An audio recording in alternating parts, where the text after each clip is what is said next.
Naviguer sur l'eau calme et tranquille du canal des Deux Mers en traversant quelques-unes des plus belles régions du sud de la France est un projet attrayant.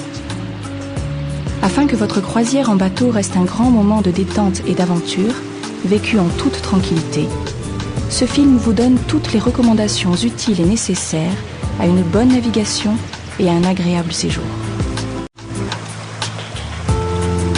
La navigation est libre et ouverte sur le canal de la mi-mars au début du mois de novembre.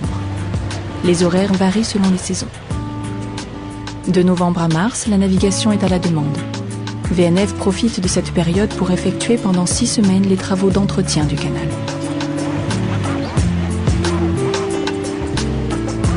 Contactez VNF et consultez les brochures dans les points d'information, les ports, les haltes nautiques ainsi que les sites internet.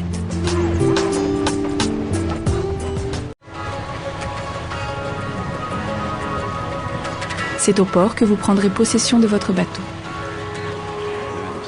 N'oubliez pas une carte et un guide des voies navigables sur lesquelles vous voulez naviguer. Ces documents peuvent vous être fournis ou proposés par le loueur de bateau. Ne naviguez pas seul. Pour des raisons de sécurité, l'éclusier pourrait vous refuser le passage aux écluses.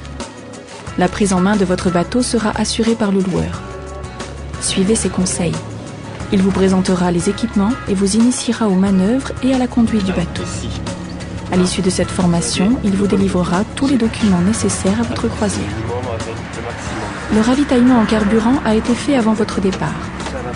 Les réservoirs sont pleins et vous offrent une autonomie de 10 jours pour le carburant et de 2 jours pour l'eau selon votre utilisation.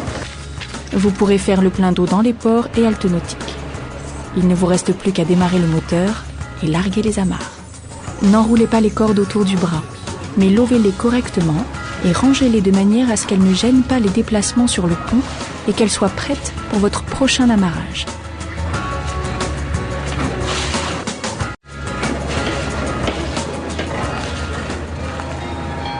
Vous voici sur le canal. Comme vous le voyez, conduire un bateau est simple, mais restez attentif et vigilant. La navigation s'effectue comme sur la route, en tenant sa droite. Le croisement et le dépassement ne sont autorisés que s'ils ne présentent pas de danger. Il est interdit de naviguer le moteur au point mort. Vous ne devez pas trop vous approcher des berges. Dans tous les cas, respectez la signalisation et la vitesse imposée. Vous naviguez sur le canal, prenez votre temps. La vitesse des bateaux est limitée à 8 km/h, sauf à l'entrée des ports et au croisement des bateaux stationnés. Les agents du service de navigation sont habilités à dresser un procès-verbal si vous dépassez cette limite. Une vitesse excessive provoque une onde qui détruit les berges du canal et gêne les usagers terrestres présents sur le chemin de halage. Bien sûr, les personnes à bord doivent laisser une bonne visibilité aux pilotes. Pour la sécurité de tous, il est recommandé de conserver les gilets de sauvetage facilement accessibles. Pour les enfants, le port de cette brassière est obligatoire à bord, même s'ils savent nager. En présence de petites embarcations ou de pêcheurs en bord de rive, réduisez la vitesse du bateau pour ne pas créer de remous et pour des raisons de simple courtoisie. N'hésitez pas à klaxonner à l'approche d'un pont ou d'un virage rétréci offrant une visibilité réduite. Attention, baissez votre tête, certains ponts sont très bas.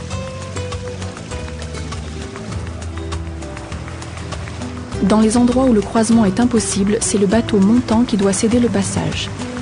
Chaque bateau doit cependant maintenir sa droite pendant le croisement.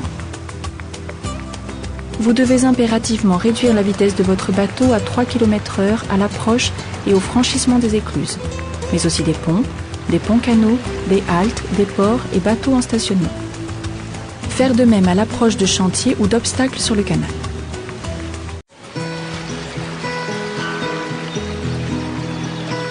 Lors de votre périple, vous serez amené à effectuer de nombreuses haltes entre les écluses, par nécessité, mais aussi pour jouir de moments de détente et d'aventure.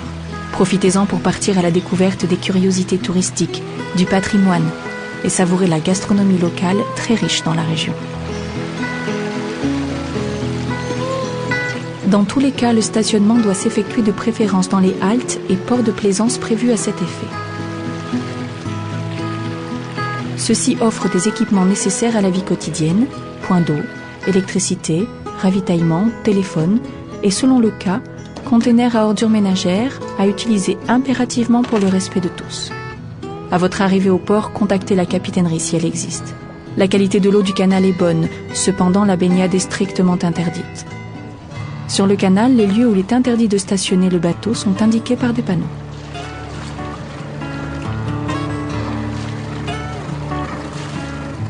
Ne jamais amarrer le bateau aux arbres. Une corde tendue peut causer des accidents graves ou mortels aux usagers terrestres, cyclistes ou piétons. Pour le stationnement, plantez le piquet dans la berge et amarrez votre bateau fermement. En aucun cas, votre stationnement ne doit gêner la navigation. Il ne doit pas non plus entraver la circulation terrestre sur le chemin de halage. Si vous décidez de vous arrêter en route, prévenez le dernier éclusier rencontré de votre intention. Si vous respectez ces quelques règles simples, vous pourrez profiter en toute sérénité de ces moments de repos ou de découverte sur les berges du canal. Le principe de fonctionnement d'une écluse est simple. Elle permet à votre bateau de franchir les dénivellations. Il existe deux types d'écluses, les écluses mécanisées et les écluses automatisées. Les éclusiers sont des agents de l'État. Ils sont mis à la disposition de VNF.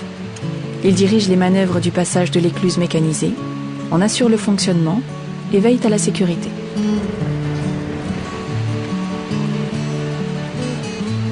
Les écluses du canal du Midi sont mécanisées. L'éclusier est donc en poste. Conformez-vous à ses instructions. C'est lui qui définit les ordres de passage. Lors des périodes de pointe, le nombre de bateaux à écluser peut être important. Le ponton est destiné au débarquement, pas au stationnement du bateau. Il est impératif que l'un des passagers descende sur le ponton pour signaler votre présence à l'éclusier et participer aux manœuvres du bateau. Le maniement du bateau et son amarrage demeurent quant à eux sous votre responsabilité.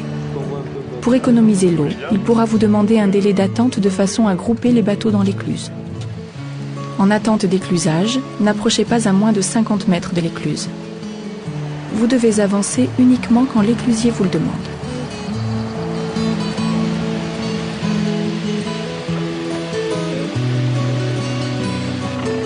Le passager débarqué doit se rendre sur l'écluse pour procéder à l'amarrage du bateau dans le sas.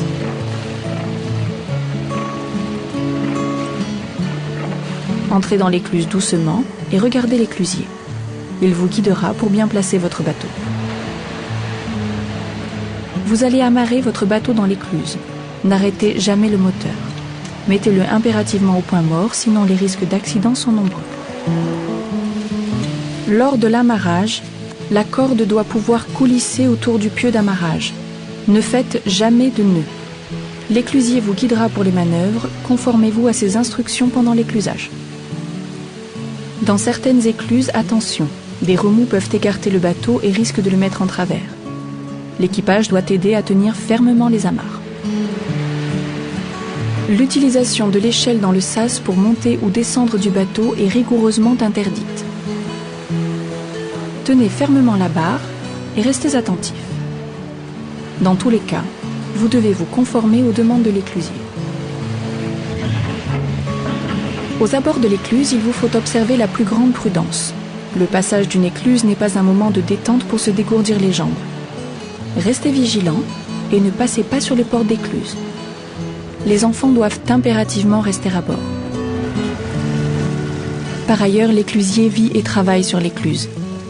Quand vous descendez et quittez le bateau, respectez son domaine, comme vous souhaitez qu'on respecte le vôtre.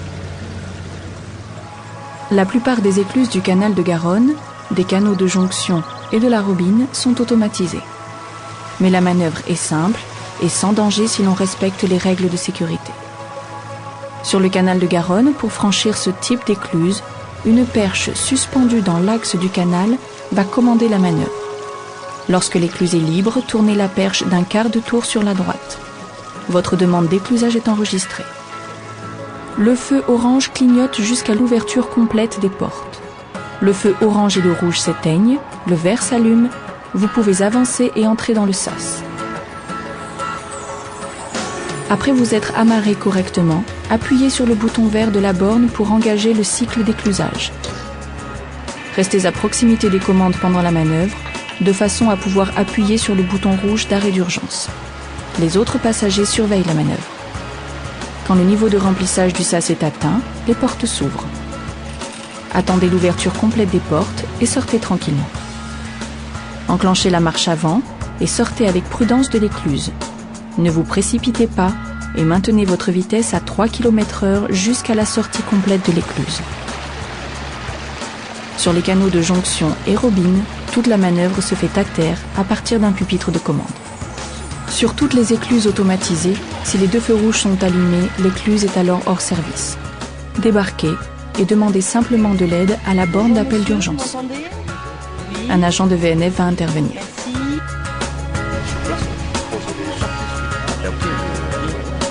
Quel que soit le type d'écluse, la priorité de passage est donnée aux bateaux de sécurité ou d'intervention, aux bateaux de transport de marchandises ou de passagers assurant un service régulier ou programmé, aux autres bateaux à passagers,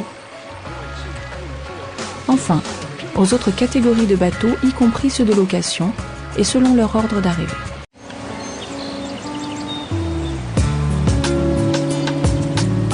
Le canal est un lieu de vie et d'activité. C'est aussi un espace ludique, ouvert à tous, dont chacun peut profiter. Apprenons à le partager. Les agents de VNF interviennent sur l'ensemble des ouvrages du canal et ses abords, afin d'en assurer l'entretien et la surveillance. Conformez-vous à leurs demandes et suivez leurs conseils. Respectez leur travail car ils veillent à votre sécurité. Sur l'eau, vous aurez à côtoyer d'autres propriétaires de bateaux. N'oubliez pas, sur le canal, les maîtres mots sont en toutes circonstances calme, respect et courtoisie. Vous pourrez ainsi profiter pleinement de la convivialité et de l'ambiance si particulière et chaleureuse du canal. La navigation sur le canal est une sensation unique à vivre. En vous donnant ces conseils utiles et ces quelques règles à respecter, nous avons voulu vous donner les clés pour effectuer votre voyage et profiter de votre séjour dans la plus grande sérénité et en toute sécurité. Vous avez choisi de partir naviguer sur le canal des Deux Mers. C'est une très belle aventure dans la nature, au cœur de paysages étonnants qui vous attend.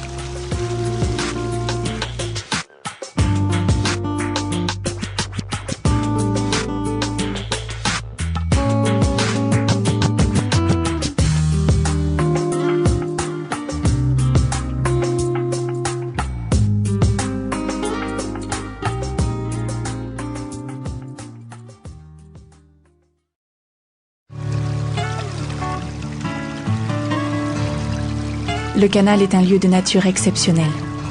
Il serait dommage de le détériorer. Apprenez à connaître les animaux pour ne pas les déranger. Respectez la flore en évitant par exemple de couper les fleurs, d'abîmer l'écorce des arbres, de couper des branches. Le canal n'est ni une poubelle ni un dépotoir. Des équipements sont mis à votre disposition pour vos déchets. Utilisez-les impérativement. Ne jetez pas de papier, de plastique. Évitez de jeter des cailloux ou des branches. Cela peut gêner la navigation.